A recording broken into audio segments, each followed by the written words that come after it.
Hello दोस्तों, स्वागत है आप लोगों का फिर से A3 कोचिंग सेंटर के नए वीडियो में। दोस्तों आज का वीडियो होने वाला है प्रेजेंट इंडेफिनिट टेंस के ऊपर, क्योंकि पिछली वीडियो में हमने आप लोगों को टेंस और टेंस के सभी प्रकार के बारे में बता दिया था और हमने लास्ट में यह देखा था कि टेंस के सभी प्रकारों को मिलाकर वो टोटल 12 प्रकार के हो जाते हैं। तो जिसमें से पहला जो टेंस है वो है प्रेजेंट इंडेफिनिट टेंस। तो आज की वीडियो में हम लोग प्रेजेंट इंडेफिनिट टेंस से ही पढ़ेंगे।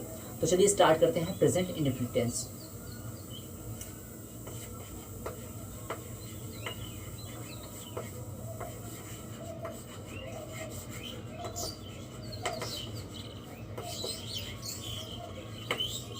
ठीक है, प्रेजेंट इंडेफिनिट टेंस की पहचान की बात करें तो जो इसकी पहचान है वो है वाक्य के अंत में ता है, ती है, ते है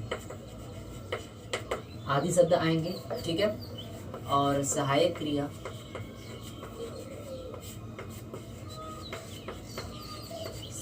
को इसको हेल्पिंग वर्ब भी बोलते हैं।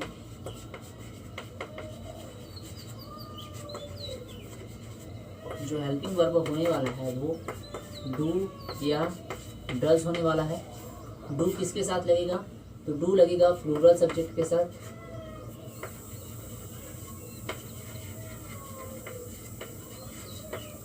और डज लगेगा सिंगुलर सब्जेक्ट के साथ।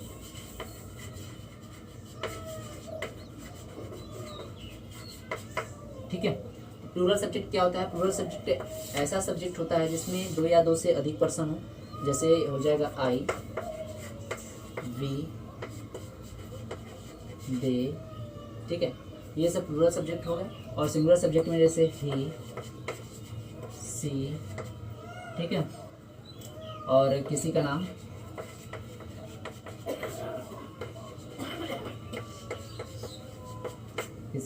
या नाउन, कोई भी नाउन है।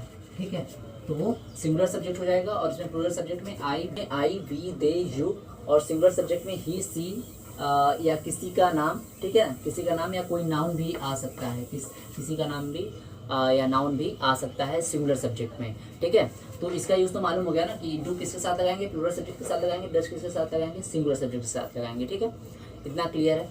आई थिंक आई होप आप लोगों को समझ में आ रहा होगा। ठीक है, तो अब चलिए आगे बढ़ते हैं। तो अब हम लोग देखेंगे प्रेजेंट इंडेफिनिट टेंस का जो पॉजिटिव सेंटेंस है उसको कैसे बनाया जाए। ठीक है ना, तो प्रेजेंट इंडेफिनिट टेंस के पॉजिटिव सेंटेंस को देखते हैं। ठीक,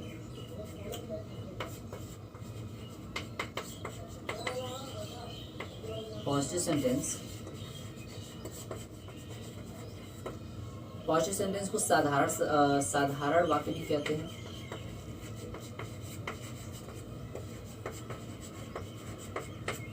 ठीक है, साधारण वाक्य कहते हैं। इसका रूल क्या हो जाएगा? रूल लिख के चलिएगा। ठीक है ना, रूल इंपॉर्टेंट है।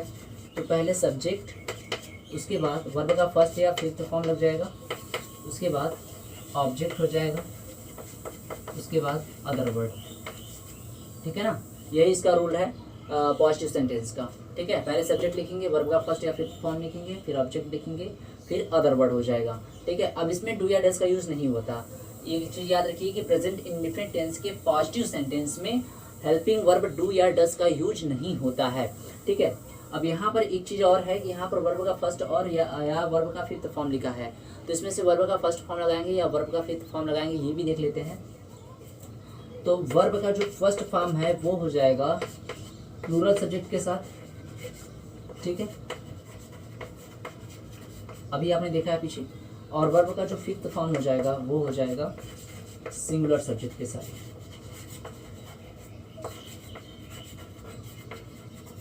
अभी पीछे हमने आप लोग को बताया था कि प्लूरल सब्जेक्ट क्या होता है और सिंगुलर सब्जेक्ट क्या होता है। तो जब पॉजिटिव सेंटेंस में, याद रखिए, जब पॉजिटिव सेंटेंस में सिंगुलर सब्जेक्ट आएगा तो उसके साथ वर्ब का फिफ्थ फॉर्म लगेगा, और जब भी प्लूरल सब्जेक्ट आएगा तो उसके साथ वर्ब का फर्स्ट फॉर्म लगेगा।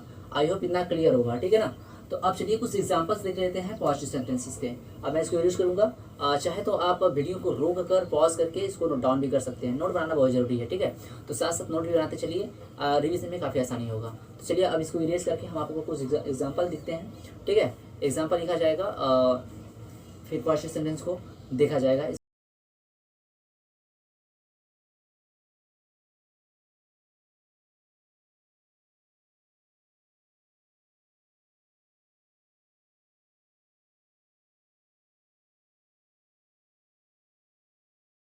तो मैंने यहाँ पर लिख दिया है पॉजिटिव सेंटेंसेस का कुछ एग्जांपल्स और ऊपर मैंने दोबारा रूल को लिख दिया है। तो चलिए रूल को देखते हुए ट्रांसलेशन को किया जाएगा, काफ़ी आसान होगा, ठीक है ना। तो चलिए स्टार्ट करते हैं। तो पहले वाक्य को पहचानना सीखिए कि देखिए वाक्य के अंत में क्या आ रहा है, ता आ रहा है, ता आ रहा है, ती आ रहा है, ते आ रहा है। इसका मतलब कि ये प्रेजेंट इंडेफिनिट टेंस है, क्लियर है। और इसमें ये एक एकदम बिल्कुल सा साधारण सा वाक्य है, तो ये प्रेजेंट इंडेफिनिट टेंस का पास्ट सेंटेंस हुआ, ठीक है। अब हमने रूल ऊपर आपको लिखवाया हुआ है, जस्ट इसी को फॉलो हम लोग करेंगे और ट्रांसलेशन देखिए बहुत आसान हो जाएगा, काफ़ी ईजी होगा।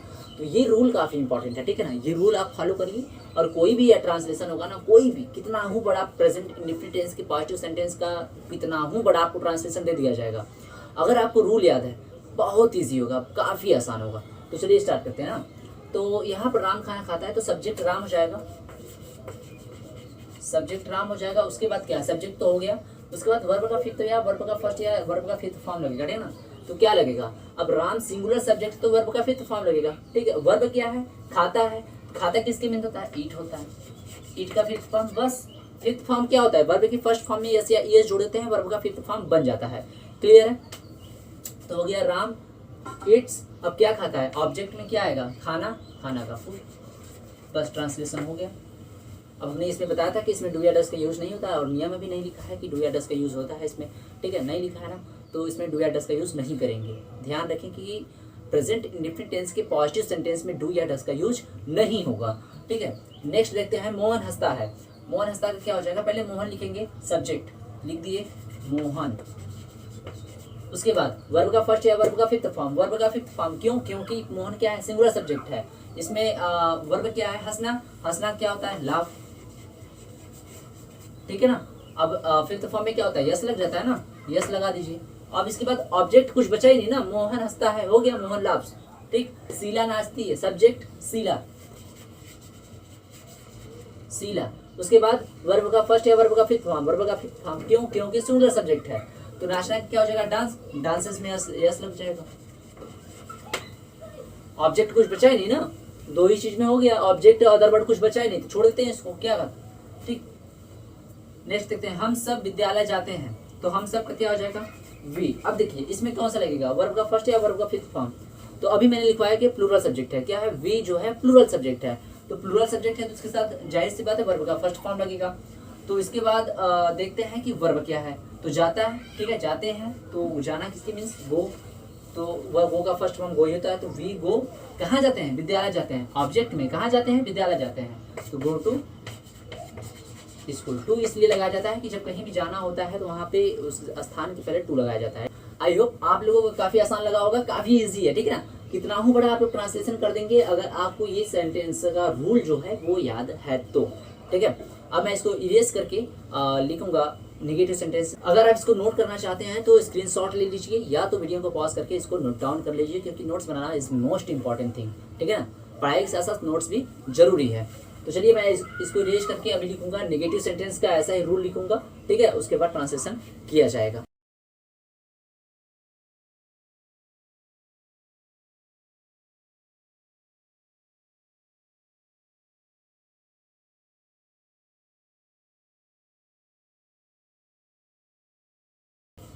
तो मैंने यहाँ पे नेगेटिव सेंटेंसेस और उसका रूल भी लिख दिया है। तो चलिए एक बार रूल को देख लेते हैं और एग्जांपल्स भी मैंने लिख दिया है। तो फिर उसके बाद रूल को पढ़ते ही डायरेक्ट हम लोग एग्जांपल्स करना स्टार्ट करेंगे, ठीक है। तो रूल है जो नेगेटिव सेंटेंसेस का रूल जो है, पहले सब्जेक्ट लिखेंगे इसमें। अब देखिए प्रेजेंट इंडेफिनिट टेंस के पॉजिटिव सेंटेंस में डू या डस नहीं लगेगा, लेकिन बाकी सभी सेंटेंसेस में नेगेटिव हो गया, इंट्रोगेटिव हो गया, उसमें डू या डस लगेगा। और जब भी डू डस लगेगा उसमें वर्ब का फर्स्ट फॉर्म यूज होगा, ठीक है ना। वर्ब का या तो सिंगुलर सब्जेक्ट रहे चाहे तो प्लूरल सब्जेक्ट रहे, वर्ब का हमेशा फर्स्ट फॉर्म।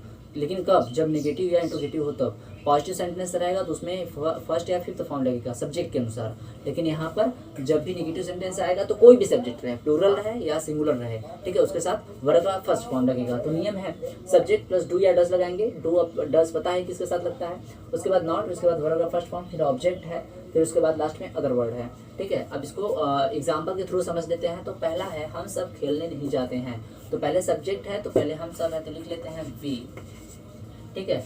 अब नहीं है तो डू या डज में से क्या लगेगा, क्योंकि वी प्लूरल सब्जेक्ट है तो उसके साथ ऑलवेज डू लगेगा। उसके बाद सब्जेक्ट हो गया वी, डू डज में से डू हो गया, नॉट लग जाएगा। वर्ब का फर्स्ट फॉर्म, वर्ब क्या है, जाना, ठीक है। मेन वर्ब, मेन वर्ब देख लेता है यहाँ पे, ठीक है ना। मेन वर्ब देखेंगे क्योंकि खेलना भी वर्ब है, जाना भी वर्ब है, लेकिन जब जाएंगे नहीं तो खेलेंगे कैसे। एज्यूम करो कि मान लो ग्राउंड में जा रहे हैं या कहीं खेलने जा रहे हैं, तो जब जाएंगे नहीं तो खेलेंगे कैसे ना। तो क्या जो मेन वर्ब हो जाएगा वो जाना हो जाएगा, ओके। तो यहाँ पर हो जाएगा गो, जाना मेन वर्ब हो जाएगा। गो का फर्स्ट फॉर्म गो ही होता है, गो हो गया। ऑब्जेक्ट में क्या है, क्या करने जा रहे हैं, खेलने जा रहे हैं, ठीक है ना। तो go to play, clear. Next देखते हैं, रोहन अपना काम नहीं करता है। सब्जेक्ट क्या हो गया, रोहन हो गया। अब रोहन कैसा सब्जेक्ट है, सिंगुलर सब्जेक्ट है, तो इसके साथ ऑलवेज यूज डज, ठीक है ना। इसके साथ डज यूज होगा।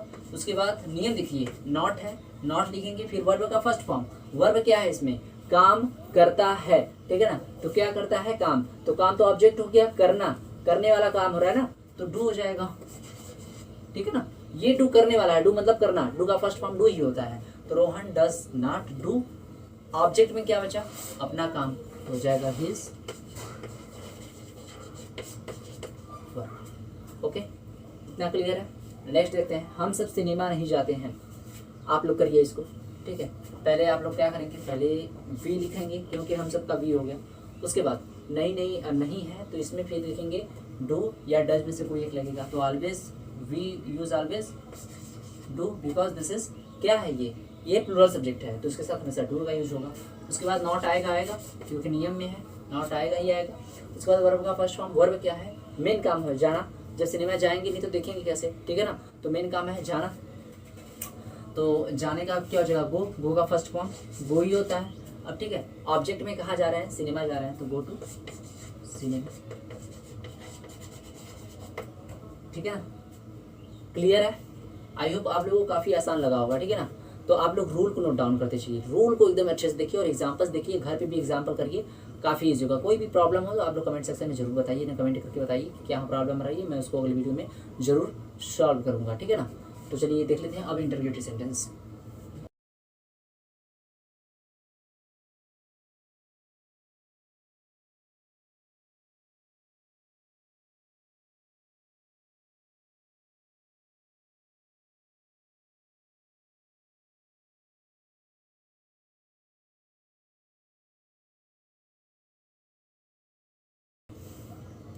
तो मैंने यहाँ पर इंट्रोगेटिव सेंटेंसेस और उसका रूल भी लिख दिया है। देखिए यहाँ पर इंट्रोगेटिव सेंटेंस दो प्रकार के होते हैं, ठीक है ना। पहला क्या होता है, पहला होता है जब वाक्य में पहले क्या आ जाए, ठीक है। मतलब हमें कुछ इस प्रकार के सेंटेंसेस देखने को मिलेंगे जिसमें पहले ही क्या लगा होगा, क्या से स्टार्ट होगा, ठीक है ना। तो उसके लिए रूल फर्स्ट लगेगा। और एक दूसरा रूल है जब वाक्य के बीच में क्या, क्यों, कैसे, कहाँ, कब, ठीक है, ऐसे प्रश्नवाचक चिन्ह शब्द आए तो उसके लिए एक अलग से रूल है, ठीक है। तो उसको भी मैं इसके बाद उसको भी मैं बताऊंगा, ठीक है। तो चलिए पहले इसको देख लेते हैं रूल के हिसाब से। तो पहले रूल देख लेते हैं। रूल है पहले डू या डज लगाएंगे सब्जेक्ट के अनुसार, फिर सब्जेक्ट लिखेंगे, फिर नॉट, फिर वर्ब का first form, object, other verb and the last में क्वेश्चन मार्क, ठीक है ना। तो पहला एग्जांपल देखते हैं, क्या वह गाना गाता है। तो पहले इसका सब्जेक्ट देखेंगे, वह है सिंगुलर सब्जेक्ट तो इसके साथ डज लगेगा, तो हमने लगाया डज, ठीक है। डज सब्जेक्ट क्या है, वह का हो जाएगा ही।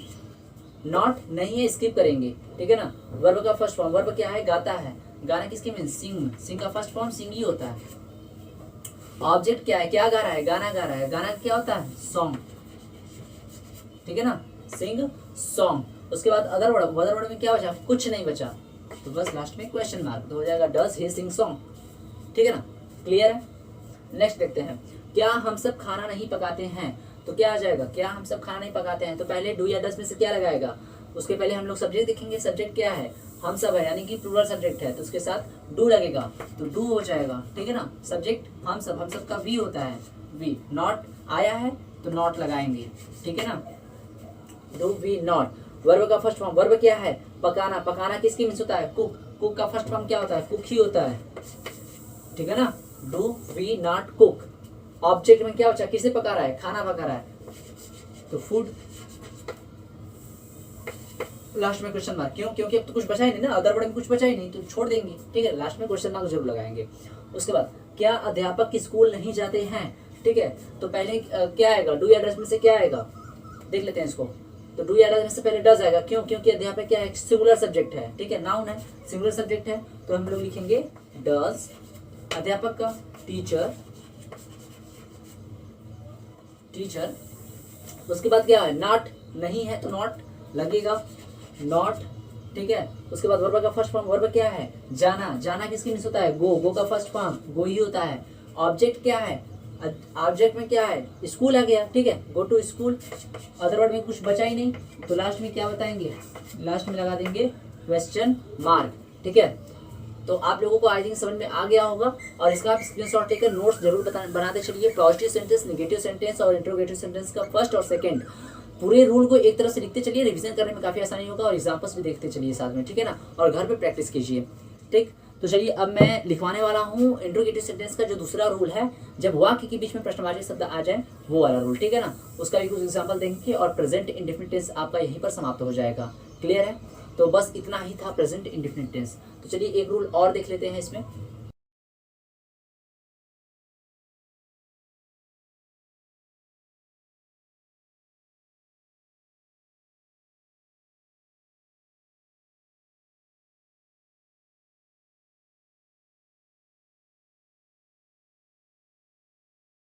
तो मैंने यहाँ पर इंट्रोगेटिव सेंटेंस का जो सेकंड वाला रूल होता है उसको भी लिख दिया है। सेकंड रूल में क्या होता है कि जब वाक्य के बीच में प्रश्नवाचक शब्द आ जाते हैं, ठीक है, प्रश्नवाचक शब्द को WH वर्ड भी कहते हैं शॉर्ट फॉर्म में। WH का बेसिकली मतलब होता है कि ऐसा जो प्रश्नवाचक शब्द होते हैं उसमें आप उसका जब इंग्लिश में लिखोगे तो उसमें W और H बेसिकली आते ही हैं, ठीक है, इसलिए मैंने उसको WH वर्ड लिख दिया है। तो इसका मतलब प्रश्नवाचक शब्द, ठीक है। तो प्रश्नवाचक शब्द जैसे क्यों, कहाँ, कैसे, कब, कौन, कितना, यही सब ऐसे जो शब्द होते हैं उनको प्रश्नवाचक शब्द कहा जाता है। रूल के बारे में बात करते हैं तो रूल के बारे में देख लीजिए। तो उसका रूल जो है, पहले WH वर्ड लिखेंगे, वही प्रश्नवाचक शब्द लिखेंगे, फिर उसके बाद डू या डज लिखेंगे, सब्जेक्ट लिखेंगे, नॉट लिखेंगे, वर्ब का first form, object, other word, और लास्ट में क्वेश्चन मार्क। ये सिंपल सा इसका रूल है, ठीक है। और अब एग्जाम्पल देखते हैं, ठीक है। एग्जाम्पल में है, हम सब पढ़ने क्यों नहीं जाते हैं, हम सब पढ़ने क्यों नहीं जाते हैं। तो पहले क्यों आ गया, तो क्यों का क्या होता है, क्यों का वाई होता है, तो हम लोग पहले लिखेंगे WH वर्ड में वाई। उसके बाद हम सब है तो वी है, वी के साथ हमेशा डू लगेगा तो हो जाएगा वाई डू। सब्जेक्ट क्या है, हम सब, हो जाएगा वी, ठीक है। नॉट नहीं है तो लगेगा जरूर, तो नॉट। उसके बाद वर्ब का फर्स्ट फॉर्म क्या है, वर्ब का फर्स्ट फॉर्म देखो, लेकिन मेन वर्ब क्या है, मेन वर्ब है जाना। तो जाने का क्या होता है, गो, गो का फर्स्ट फॉर्म गो ही होता है, ठीक, तो हो जाएगा गो टू, ठीक है ना। पढ़ने, तो ऑब्जेक्ट में क्या बचा, पढ़ने बचा, तो पढ़ने का क्या हो जाएगा, रीड हो जाएगा। रीड भी कर सकते हैं यहाँ पर, आप स्टडी भी कर सकते हैं, ठीक है, दोनों ही सही है।